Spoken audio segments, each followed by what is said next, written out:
Hello guys, this is Mayank, assistant professor geography. आपका हार्दिक स्वागत करता हूं अपने चैनल प्रोफेसर डायरी पर।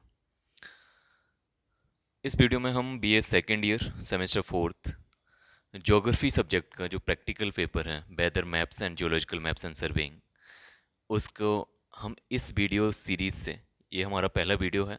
इसके बाद जो भी सीरीज़ आएगी इसमें ये हम प्लेलिस्ट बना देंगे। इस प्लेलिस्ट में सारी वीडियो आपकी प्रैक्टिकल पेपर की होंगी, यानी सेमेस्टर फोर्थ का जो प्रैक्टिकल पेपर है weather maps geological maps and surveying का, इसके सारे पॉइंट्स को हम इस वीडियो सीरीज के माध्यम से सॉल्व कराएंगे और सभी को डिस्कस करेंगे पॉइंट टू पॉइंट। तो ये हमारा सामने अभी सिलेबस है इस पेपर का। ये आपका कोड है इस पेपर का A110402P। सब्जेक्ट आपकी ज्योग्राफी है, टाइटल है weather maps geological maps and surveying. यानी मेनली तीन थीम हमें पढ़नी है। सबसे पहली थीम है वेदर मैप्स यानी मौसम मानचित्र।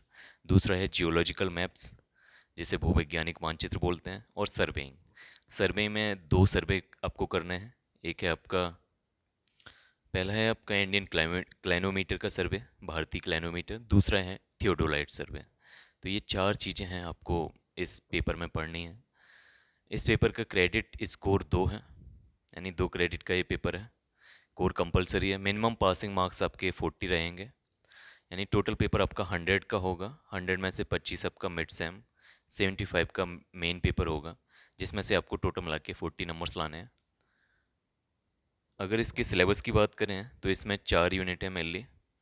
पहला यूनिट है आपका वेदर मैप्स का। वेदर मैप को स्टडी करना है, उसका इंटरप्रिटेशन करना है। वेदर फॉरकास्टिंग, यानी मेनली दो टॉपिक्स हैं फर्स्ट यूनिट में, वेदर मैप्स उसका स्टडी एंड इंटरप्रिटेशन, दूसरा वेदर फॉरकास्टिंग। दूसरा यूनिट है इसमें जियोलॉजिकल मैप्स पढ़ेंगे, आप भूवैज्ञानिक मानचित्र पढ़ेंगे। उनके टाइप्स क्या होते हैं, भूवैज्ञानिक मानचित्र के टाइप्स प्रकार, साइंस सिम, bed and bedding plane, rock outcrop, dip strike, construction of geological sections, इन सभी चीज़ों का अध्ययन करेंगे। थर्ड टॉपिक है आपका इंडियन क्लाइनोमीटर, भारतीय क्लाइनोमीटर को हम स्टडी करेंगे और फील्ड पे सर्वे होगा। एंड चौथा है आपका थियोडोलाइट सर्वे। ठीक है, तो ये चार टॉपिक हैं आपको पढ़ना है। इस वीडियो सीरीज के माध्यम से इन चारों टॉपिक का मैं यहीं इसी प्लेलिस्ट में सारे टॉपिक्स को पॉइंट टू पॉइंट सॉल्व कराऊंगा, डिस्कस करूंगा आपके साथ। जो मीडियम रहेगा इंटरेक्शन का वो आपका हिंदी इंग्लिश दोनों रहेगा, हिंदी प्लस इंग्लिश। ठीक है, तो आप इजीली इन सब चीज़ों को समझ सकते हैं। अब इस पेपर का यहाँ वीडियो बनाने का मकसद क्या है। वीडियो बनाने का सबसे पहला मकसद ये है कि आप जो भी बीए बीएससी एमए एमएससी जिसमें भी आपके ये टॉपिक्स हैं उन सब की स्टडी करना है, यानी एकेडमिक फील्ड की स्टडी। सेकंड, जितने भी कम्पिटिटिव एग्ज़ाम्स हैं, चाहे वो एजुकेशन फील्ड में हो, यूपी पीजीटी हो, यूपी हायर का हो, नेट का एग्ज़ाम हो, या विभिन्न पीएचडी वाले एग्ज़ाम हो, पीएचडी के एंट्रेंस हो, एमएससी के एंट्रेंस हो, उन सब में ये सारे टॉपिक्स आते हैं। तो वहाँ के लिए इससे हेल्प मिलेगी। ठीक है, इन सब टॉपिक्स को स्टडी करने के लिए कुछ बुक्स दे रखी हैं। जैसे पहला बुक्स है आपकी हिंदी में है प्रायोगिक भूगोल, रस्तोगी पब्लिकेशन है, मेरठ से आती है ये बुक। और ये पेन नेम है जेपी शर्मा, राइटर हैं इस बुक के। ठीक है, तो ये संध्या और एक की बुक है, ये अच्छी बुक है इसके लिए। दूसरी अगर बुक हम बताएं तो आर एल सिंह की बुक है, या पी वी राणा, इन दोनों के साथ मिलके एलिमेंट्स ऑफ प्रैक्टिकल ज्योग्राफी, तो ये बुक का नाम है, टाइटल का नाम है बुक का। तो यहाँ से जितनी भी बुक दिख रही हैं मेनली आप इन दो बुक्स पे रिलाई कर सकते हो। और जो मैं वीडियो डिस्कस कर रहा हूँ ये इन दोनों बुक से ही उठाए हुए हैं। ठीक है,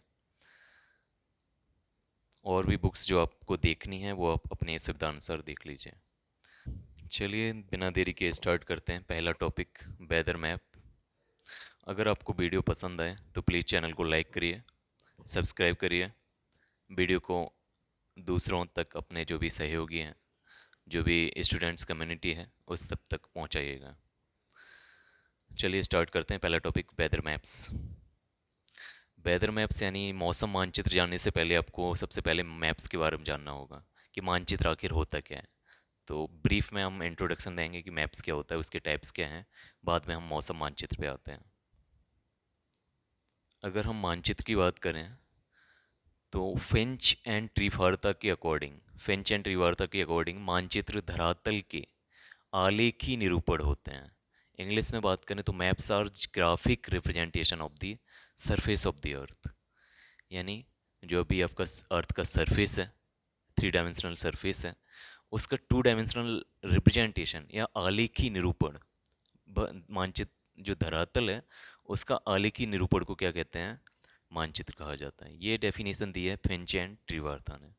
नेक्स्ट डेफिनेशन की अगर हम बात करें तो निश्चित मापनी के अनुसार धरातल के किसी भाग के लक्षणों के समतल सतह पर निरूपण को मानचित्र कहा जाता है।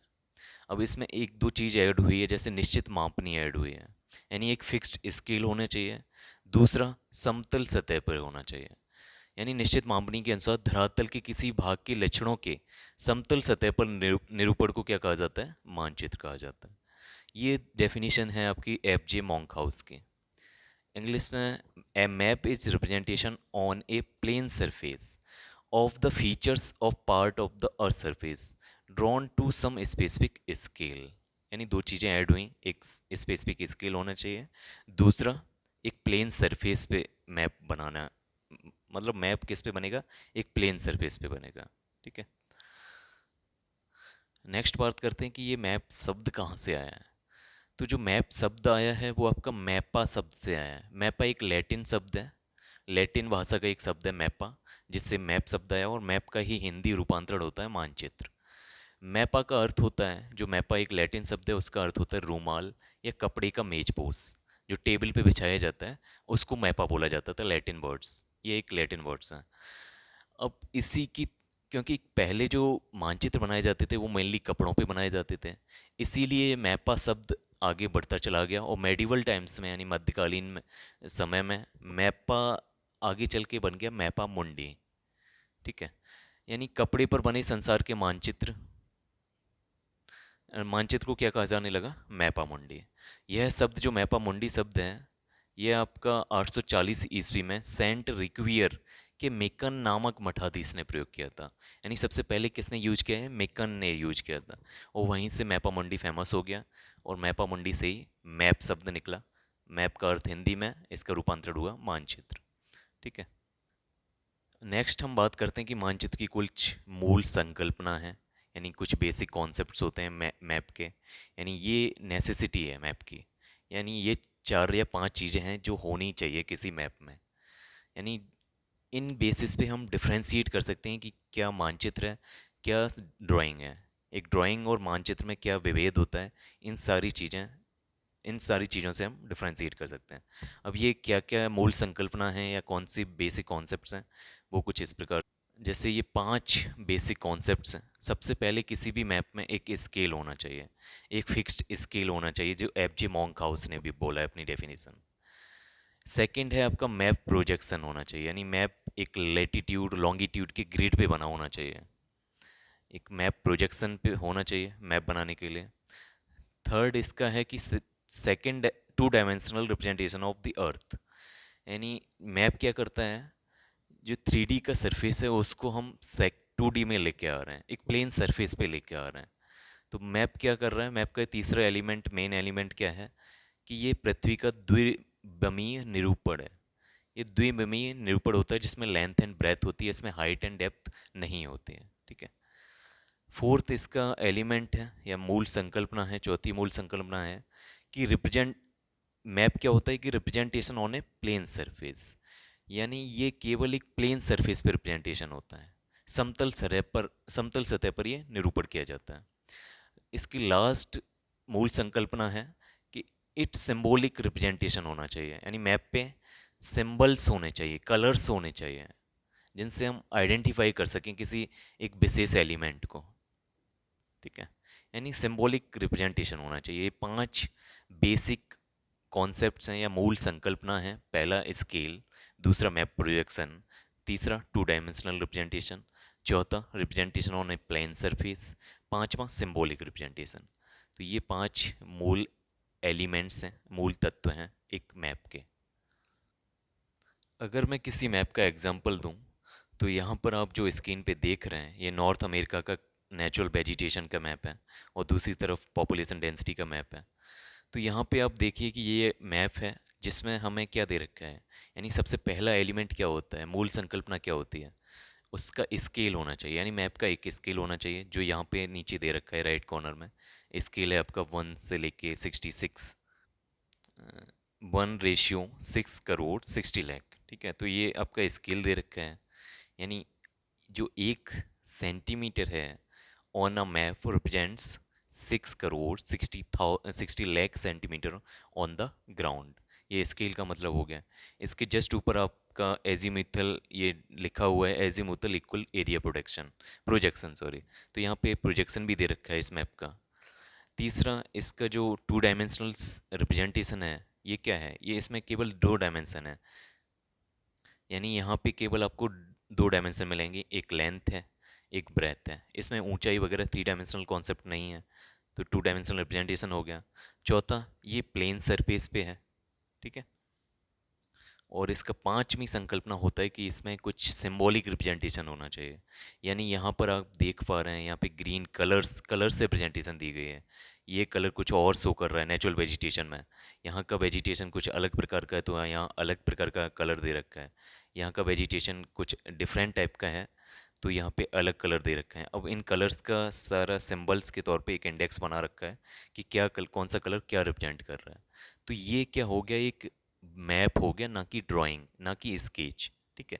तो मैप को जो डिफ्रेंशिएट करते हैं स्केच से, ड्राइंग से, डिजाइन से, तो उसको डिफ्रेंशिएट करने वाले ये 5 तत्व थे, जिसमें आपको स्केल होना चाहिए, प्रोजेक्शन होना चाहिए, सिंबॉलिक रिप्रेजेंटेशन होना चाहिए, मैप 2 डायमेंशनल रिप्रेजेंट करे, चौथा ये प्लेन सरफेस पे हो, पांचवा इसका सिंबॉलिक रिप्रेजेंटेशन हो। तो ये सारी संकल्पनाएं इस किसी भी मैप के लिए सत्य होनी चाहिए, ठीक है। मानचित्र के विभिन्न प्रकार होते हैं, अलग अलग बेसिस पे अलग अलग प्रकार के मानचित्र होते हैं। जैसे मापनी के अनुसार स्केल के बेस पे मेनली जो मानचित्र हैं वो आपके भू संपत्ति मानचित्र हैं, स्थलाकृति मानचित्र हैं, दीवारें मानचित्र हैं, या एटलस मानचित्र हैं, ठीक है। यानी मापनी के अनुसार कुछ इस तरीके के मानचित्र हो गए। अगर हम स्थलाकृतिक लक्षणों की मात्रा के अनुसार देखें तो उच्चतादर्शी मानचित्र होते हैं, दूसरे प्लेनीमेट्री मानचित्र होते हैं। सबसे ज़्यादा जो यूज़ किया जाता है पर्पज बेस, यानी उद्देश्य या अंतर्वस्तु के अनुसार, तो इसके बहुत बड़े इसको क्लासिफाइड किया गया अलग अलग डायमेंशन में।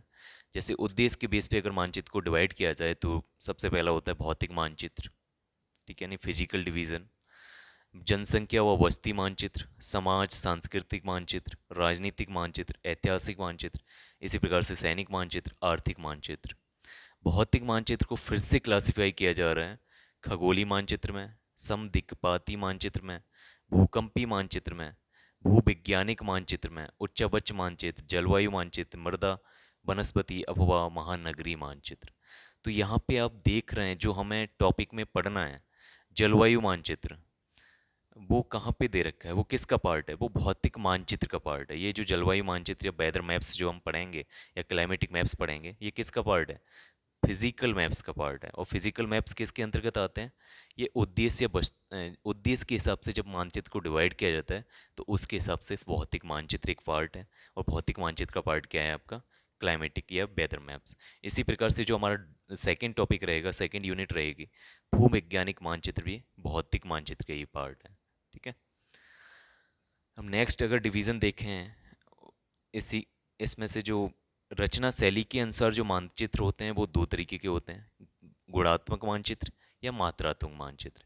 गुणात्मक अर्थात क्वालिटेटिव मैप्स, सेकंड होता है मात्रात्मक मानचित्र या क्वांटिटेटिव मैप्स। अब इन सबको मैं यहाँ डिटेल में डिस्कस नहीं करने वाला, क्योंकि हमारा टॉपिक जलवायु मानचित्र पे आना है, ठीक है। हमारा जो टॉपिक है वो क्लाइमेटिक मैप्स या वेदर मैप्स हैं, ना कि मानचित्र वगैरह या मानचित्रों के प्रकार वगैरह, ठीक है। तो यहाँ पे हमने बताया कि मानचित्र कितने टाइप्स के होते हैं, और जो भूवैज्ञानिक और जलवायु मानचित्र हैं ये भौतिक मानचित्र के पार्ट हैं, ठीक है।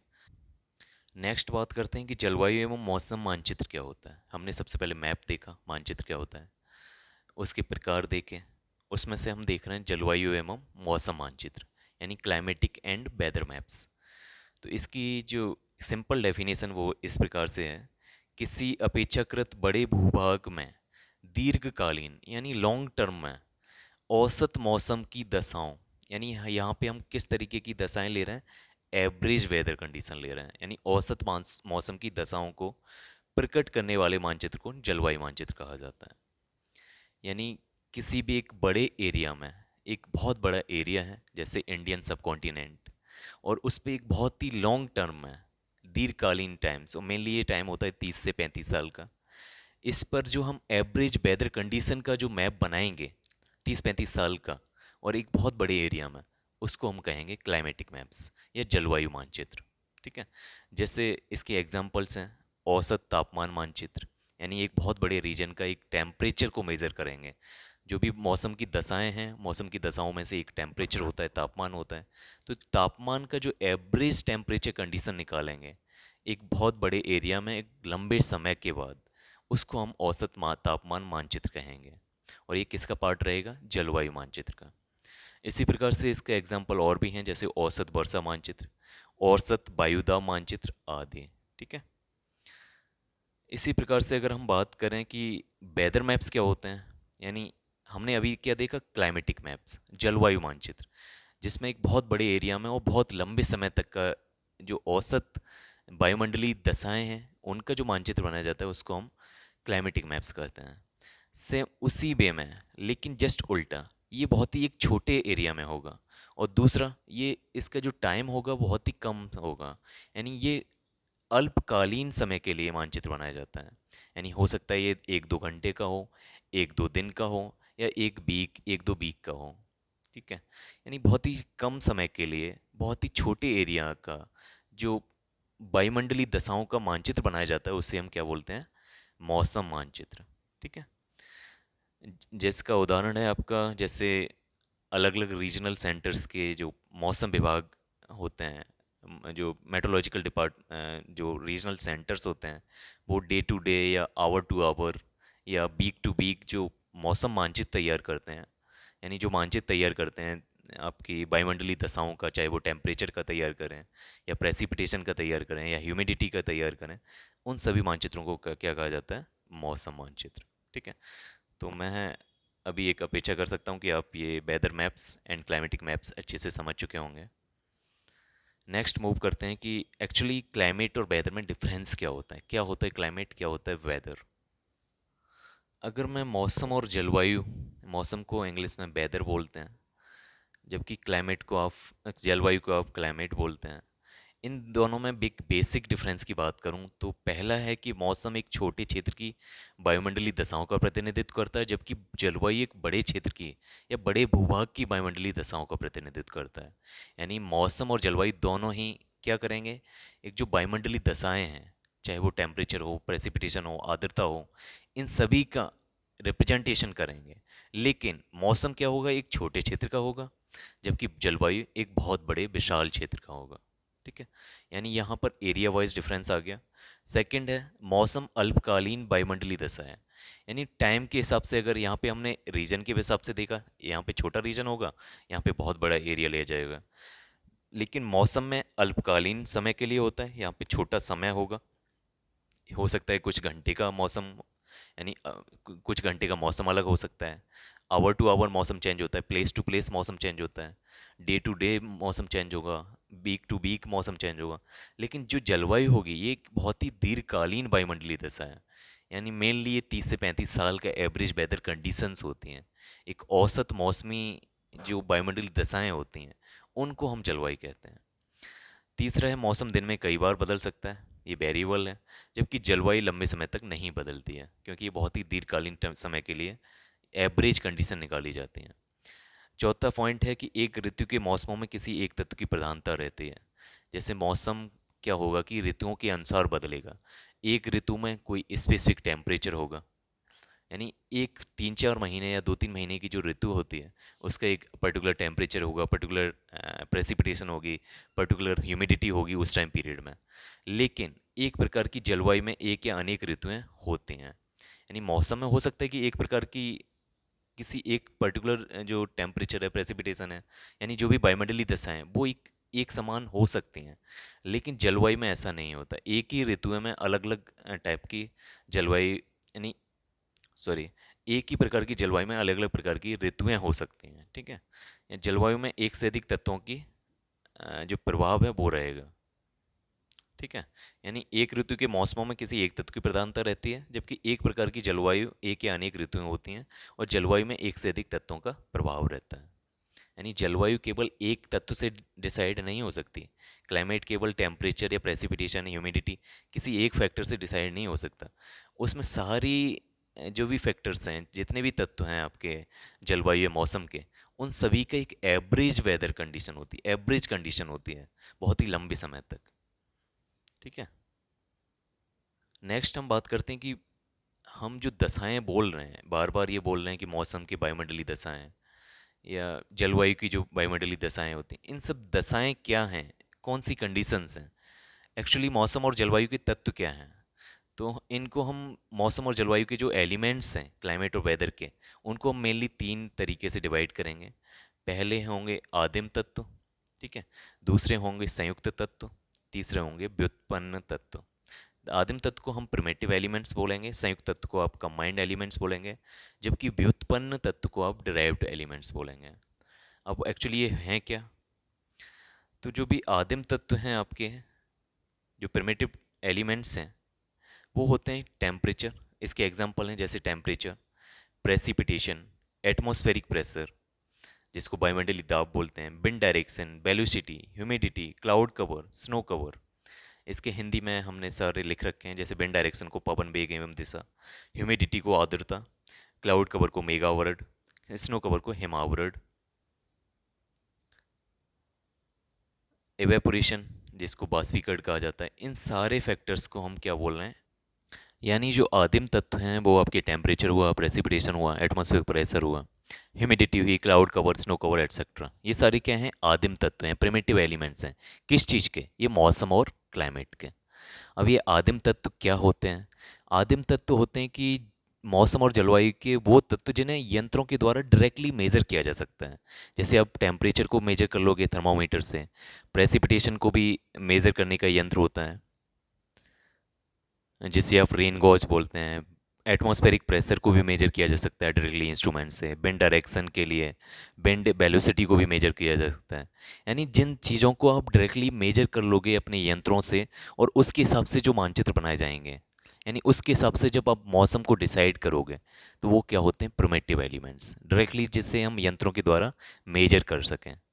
तो ये आपके temperature, precipitation, wind direction, velocity, humidity, cloud cover, snow cover, ये सारी चीज़ें क्या हैं, आपके प्रिमिटिव एलिमेंट्स हो गए। ठीक है, इसी प्रकार से अगर हम बात करें कि संयुक्त तत्व क्या होता है, तो कंबाइंड एलिमेंट्स, अगर हम बात कंबाइंड एलिमेंट्स क्या होते हैं, तो ये वो तत्व हैं जिनकी उन तत्वों यानी कंबाइंड एलिमेंट्स वो तत्व हैं जिन्हें दो या दो से अधिक तत्वों के द्वारा मापा जाता हो।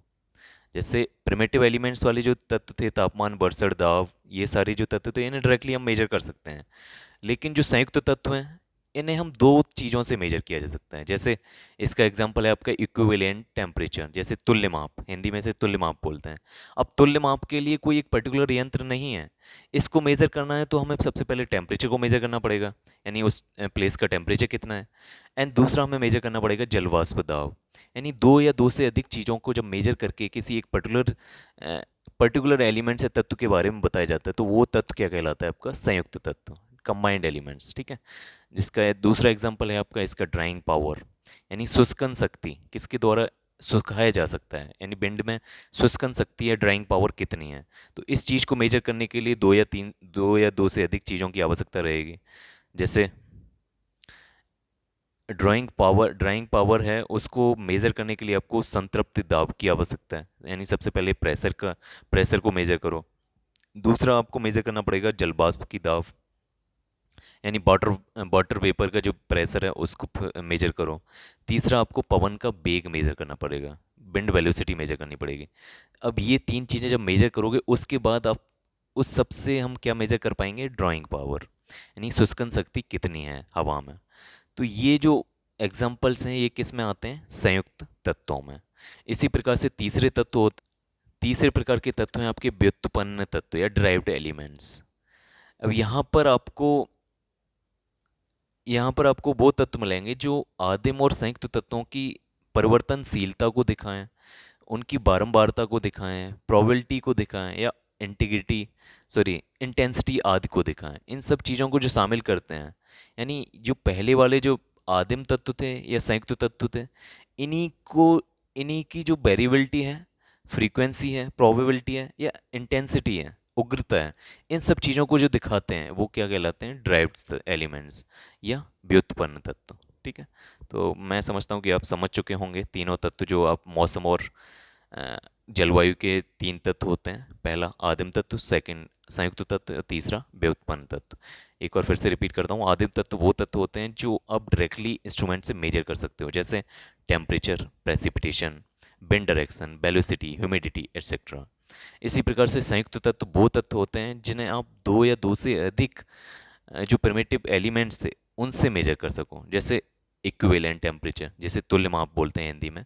इसको मेजर करने के लिए आपको तापमान की आवश्यकता रहेगी और दूसरा जल वाष्प दाब की आवश्यकता रहेगी। सेकंड अगर हम बात करें इसी का सेकंड एग्जांपल, जैसे ड्राइंग पावर, शुष्कन शक्ति, इसके लिए मेजर करने के लिए दो या तीन चीज़ों की आवश्यकता रहेगी, जिसमें संतृप्ति दाब को मेजर करना पड़ेगा, जल वाष्प दाब को मेजर करना पड़ेगा, इसी प्रकार से पवन वेग को मेजर करना पड़ेगा। और तीसरे प्रकार के तत्व होते हैं आपके व्युत्पन्न तत्व, जिसको मेजर करने के लिए यानी जिसमें हम केवल उन तत्वों को देखते हैं जिसमें आदिम तत्व और संयुक्त तत्व दोनों का ही मिश्रण हो जाता है, और उनकी जो वेरिएबिलिटी है, उनकी जो बारंबारता है, प्रोबेबिलिटी है, इंटेंसिटी है, इन सब चीज़ों का स्टडी करते हैं हम व्युत्पन्न तत्वों में। ठीक है, नेक्स्ट मूव, नेक्स्ट पॉइंट है हमारा कि मौसम मानचित्रों का महत्व क्या है, क्यों हम मौसम मानचित्र पढ़ क्यों रहे हैं, इसका उद्देश्य क्या है, किस चीज़ में ये यूज़ होने वाले हैं।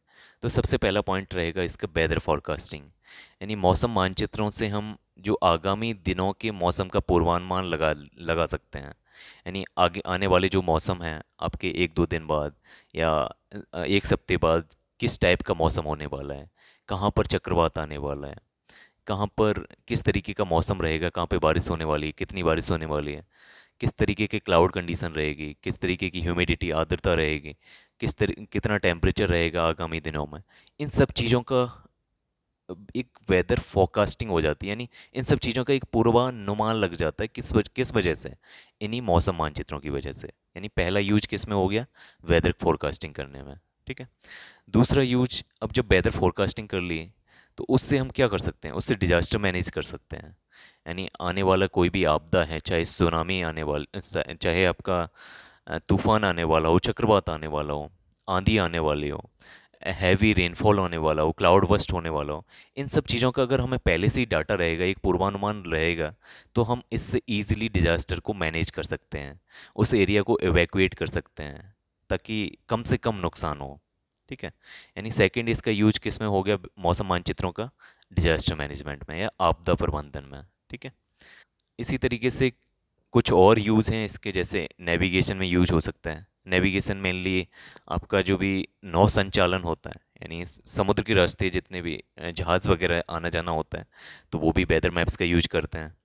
वायुयानों, जो एयरवेज होती हैं, उसमें भी सुरक्षित वायुयानों की सुरक्षित उड़ान के लिए इसका यूज किया जाता है। डिफेंस में इसका यूज किया जाता है। कोस्टल सेफ्टी में इसका यूज किया जाता है। कोस्टल मैनेजमेंट में, यानी जो तटीय प्रदेश हैं, तटीय एरिया है, उसका मैनेजमेंट किया जाता है, उसका सुरक्षा, यानी तटीय सुरक्षा की जाती है। ठीक है, एग्रीकल्चर में भी इसका बहुत अच्छे से यूज होता है। जो कृषि क्षेत्र हैं उसमें खासकर बुआई के समय या हार्वेस्टिंग, फसल काटने समय, अगर आपको पूर्वानुमान पता हो कि कब बारिश होने वाला है, कितना रेनफॉल, कितनी प्रेसिपिटेशन होने वाली है आगे, तो उसी तरीके से जो किसान हैं वो अपनी हार्वेस्टिंग, यानी जो फसल कटाई है, उसको उसी तरीके से प्लान करेंगे। या जो बोना है उनको, किसी चीज़ को, कोई क्रॉप को बोना है, तो उसी टाइम से वो क्रॉप को बोएंगे। अगर उन्हें क्लियरली पता चल जाए कि किस टाइम पे बारिश होगी, किस टाइम पे किस वेदर कंडीशन किस टाइप की होगी, कोई क्लाउड बस्ट तो नहीं होने वाला है, कोई हैवी रेनफॉल तो नहीं होने वाली है, तो इन सब चीज़ों से आपको एग्रीकल्चर में भी बहुत फ़ायदा होने वाला है। तो इसका एक यूज किस में है, वेदर मैप्स का, एग्रीकल्चर में भी इसका यूज। इसी तरीके से हम देखें तो इसमें droughts, floods and famine conditions को रोकने के लिए है। यानी अकाल, अकाल कहाँ पे अकाल पड़ने वाला है, तो ये सारी चीज़ें अगर हमें पता चल जाएँ, चाहे टेम्परेचर हो, प्रेसिपिटेशन हो, क्लाउड कवर हो, कोई भी कैलेमिटी आने वाली है, तो उस सब चीज़ों की अगर हमें पहले से पता चल जा रहा है, तो इनके सम्मिशन से हम एक ऐसी हाइपोथेसिस ड्राइव कर सकते हैं कि कहाँ पे फैमीन हो सकती है, कहाँ पे अकाल पड़ सकता है, कहाँ पे सूखे की कंडीशन बन सकती है, या कहाँ पे बाढ़ आ सकती है।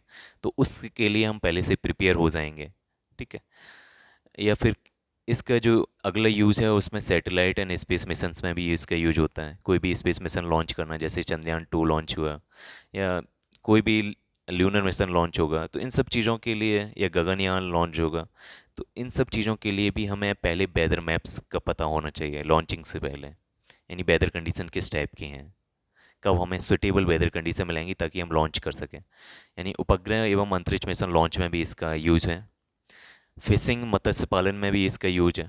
ठीक है। इन्वामेंटल कंजर्वेशन में भी इसका बहुत ही हाईली यूज़ होता है। यानी एक तरीके से देखा जाए तो वेदर मैप्स का बहुत डिफरेंस फील्ड्स में बहुत ही अधिक यूज़ है। ठीक है। जैसे आप यहाँ पे एक वेदर मैप देख पा रहे हैं। ये वाली जो कंडीशन है ये आपकी एक साइक्लोन की कंडीशन है, तो हाथी की।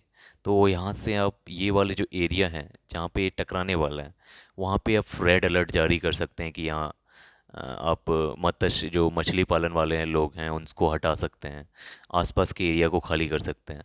यानी ये पहले से ही पूर्वानुमान लग रहा है, हमें फोरकास्टिंग कर रहे हैं, जिससे आप डिजास्टर मैनेजमेंट कर सकते हैं, एक प्लानिंग कर सकते हैं। ठीक है। एक अलर्ट जारी कर सकते हैं ताकि जान माल की कम से कम नुकसान हो। तो इन सब चीज़ों में वेदर मैप्स का यूज़ होता है। नेक्स्ट हम अगर मौसम मानचित्रों के विकास के बारे में देखें कि मौसम मानचित्र की शुरुआत कहाँ से हुई, ये शब्द कहाँ से आए हैं, कहाँ से इसकी शुरुआत हुई, तो सबसे पहले हम सर्वप्रथम ये कहाँ से इसका स्टार्ट होता है इसका कोई क्लियर पता नहीं है। ठीक है। कि कहाँ से मैप मौसम मानचित्र सबसे पहले किसने बनाया, ये भी कोई क्लियर नहीं है। ऐसा हो सकता है कि मध्यकालीन युग में भूमध्य सागरीय क्षेत्रों के नाविक लोगों ने नौ संचालन के उद्देश्य से कुछ मौसम मानचित्र बनाए हों, लेकिन उनकी कोई प्रति आज उपस्थित नहीं है, उपलब्ध नहीं है। आज जिसकी सब अभी तक जो पुरानी प्राचीनतम जो प्रति उपलब्ध है वो है आपकी एडमंड हेली के मैप की। ठीक है।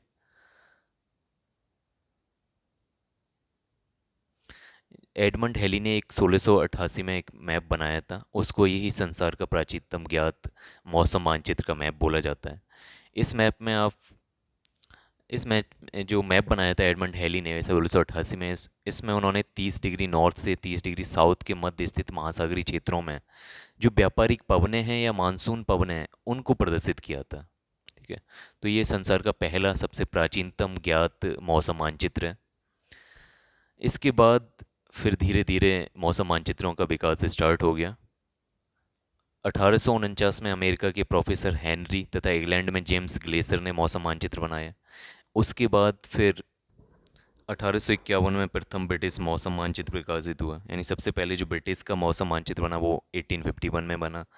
उसके बाद फिर डिपार्टमेंट बनने लगे, यानी मौसम से रिलेटेड जितनी भी मानचित्र बनते थे, यानी जितनी भी कंडीशंस पढ़ी जाती थी वेदर से रिलेटेड या क्लाइमेट से रिलेटेड, उनके पर्टिकुलर डिपार्टमेंट बनने स्टार्ट हो गए। जैसे 1859 में इंग्लैंड में मौसम विज्ञान कार्यालय की स्थापना हुई। यानी सबसे पहला कार्यालय जो मौसम विज्ञान कार्यालय था वो आपकी इंग्लैंड में 1859 में शुरुआत हुई। अगर हम केवल इंडिया की बात करें तो इंडिया में मौसम मानचित्र का किस तरीके से विकास हुआ वो कुछ इस प्रकार से है। इंडिया में बात करें तो 1864 में शिमला में मौसम विज्ञान कार्यालय की सबसे पहले स्थापना हुई। 1864 में शिमला में मौसम विज्ञान कार्यालय आया, और इसको यहाँ पे लाने का जो मेन श्रेय जाता है वो है एशियाटिक सोसाइटी ऑफ बंगाल। जो एशियाटिक सोसाइटी ऑफ बंगाल थी उसने इसमें हेल्प की थी शिमला में मौसम विज्ञान कार्यालय बनाने में। लेकिन पहले वर्ल्ड वॉर के बाद, प्रथम विश्व युद्ध के पश्चात, ये शिमला से ट्रांसफ़र कर दिया गया और ये पुणे में है। आज भी ये पुणे में स्थित है। यानी सेंट्रल मेट्रोलॉजिकल डिपार्टमेंट या इंडियन मेट्रोलॉजिकल डिपार्टमेंट ये आप पुणे में देखते हैं आज। और इसके साथ 500 रीजनल सेंटर्स हो गए हैं। यानी इंडिया में जो सेंट्रल जो मुख्यालय है आपका मेट्रोलॉजिकल डिपार्टमेंट का वो तो पुणे में है, उसके साथ साथ 500 से ज़्यादा आपके रीजनल सेंटर डेवलप हो गए हैं। यहाँ पे जो आप देख रहे हैं ये सब रीजनल सेंटर्स हैं, मेट्रोलॉजिकल स्टेशंस हैं इंडिया के। जैसे आप गिलगित देख रहे हैं, लेह, श्रीनगर, अमृतसर, शिमला, देहरादून, ये सारे आपके मेट्रोलॉजिकल सेंटर्स हैं। मेन आपका अभी पुणे में है, और उसके जो रीजनल सेंटर हैं वो कुछ इस प्रकार से हैं।